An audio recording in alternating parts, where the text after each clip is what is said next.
Halo, Assalamualaikum warahmatullahi wabarakatuh. Apa kabarnya anak-anak semua? Alhamdulillah, luar biasa, Allahu Akbar. Semoga kita semua tetap dalam lindungan dan rahmat Allah Subhanahu wa Ta'ala, senantiasa dimudahkan dalam menjalankan aktivitas sehari-hari, dan aktivitas kita sehari-hari senantiasa mendapatkan ridho dari Allah yang Maha Esa. Baiklah anak-anak, di pagi yang cerah ini kita berjumpa lagi untuk melakukan pembelajaran bahasa Indonesia. Sebelum kita mengawali pembelajaran pada pagi yang cerah ini, marilah kita awali dengan doa bersama. Bismillahirrahmanirrahim. Rabbi zidni ilma warzuqni fahma. Amin.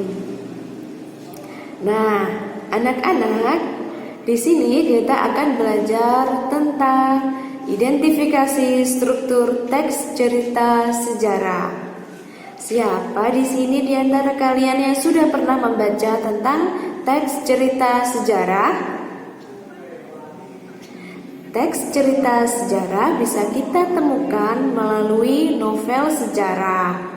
Bisa kita temukan dari banyak penulis Indonesia terkemuka, seperti Pramudia Anantatur, seperti Ahmad Tohari, Habibur Rahman, El-Shirazi, dan lain sebagainya. Nah, novel sejarah ini termasuk dalam genre teks cerita ulang, karena cerita sejarah ini menceritakan tentang kejadian-kejadian di masa lampau. Bisa kejadian tentang perjuangan seorang tokoh terkemuka, bisa peristiwa tentang sejarah monumen bersejarah dan sejarah asal-usul kota dan sebagainya. Adapun struktur teks cerita sejarah ini ada 6. Yang pertama, pengenalan situasi cerita, atau bisa disebut sebagai eksposisi dan orientasi. Di sini pengarang akan mengenalkan setting tentang waktu, tentang tempat, dan peristiwa yang terjadi dalam cerita sejarah yang akan diceritakannya. Pengarang bisa mengenalkan para tokoh, bisa mengatur atau menata adegan dan hubungan antara tokoh satu dengan tokoh yang lainnya. Yang kedua, yaitu pengungkapan peristiwa, bagian yang menyajikan peristiwa awal yang menimbulkan berbagai masalah para tokoh. Yang ketiga, menuju konflik, terjadi peningkatan kesukaran tokoh. Selanjutnya yang keempat, puncak konflik atau klimaks. Bagian cerita inilah yang paling ditunggu-tunggu karena bagian dalam cerita ini yang paling mendebarkan. Bagian ini pula nanti yang akan menentukan nasib beberapa tokoh yang diceritakan dalam cerita sejarah.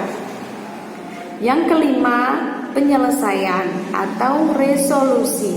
Bagian ini menjelaskan atau menilai tentang sikap dan nasib yang dialami para tokoh setelah mengalami peristiwa puncak. Yang terakhir yaitu yang keenam adalah koda. Koda merupakan komentar terhadap keseluruhan isi cerita. Fungsi koda di sini adalah sebagai penutup cerita. Nah, setelah kita mengetahui struktur yang terdapat dalam teks cerita sejarah, yaitu yang ada 6, Ibu minta kalian mencari novel sejarah. Lalu kalian kalian cari ada struktur apa saja di dalam novel tersebut. Apakah sudah sesuai dengan apakah sudah sesuai dengan keenam struktur maksud Ibu yang telah kita pelajari barusan? Ibu tunggu kabar baiknya ya. Tugas kalian bisa kalian kirim ke pesan WhatsApp ke nomor Ibu.